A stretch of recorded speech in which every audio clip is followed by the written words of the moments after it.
Welcome to Penrose Learning, where we make understanding easy. In this video, I will show you how to make tiramisu at home. First, ensure you have all your ingredients ready, including fresh eggs, creamy mascarpone, and crisp ladyfingers. Next, brew about 1 cup of strong espresso and set it aside to cool completely. This is crucial for the perfect coffee flavor. Finally, carefully separate the yolks from the whites of your eggs, preparing them for the rich cream base we'll create. Now, let's create that luscious mascarpone cream. Begin by whisking your egg yolks with sugar until the mixture becomes pale, thick, and beautifully fluffy.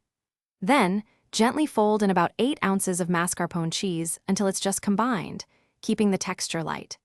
In a separate bowl, beat your egg whites until they form stiff, glossy peaks, then carefully fold them into the mascarpone mixture to achieve an airy, delightful cream. With our cream ready, it's time to assemble. Take your cooled espresso and quickly dip each ladyfinger, ensuring they don't get too soggy.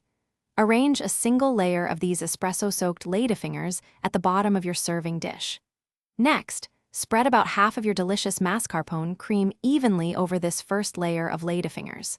This creates the foundation for our classic dessert, building flavor with each step.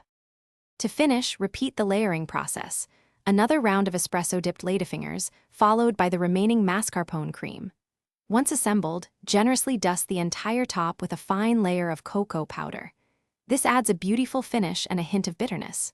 Finally, and this is crucial, chill your tiramisu for a minimum of 4 hours, or ideally overnight, to allow the flavors to meld perfectly. For more great tips and deals, including a link for some amazing darn tough socks, check the description below.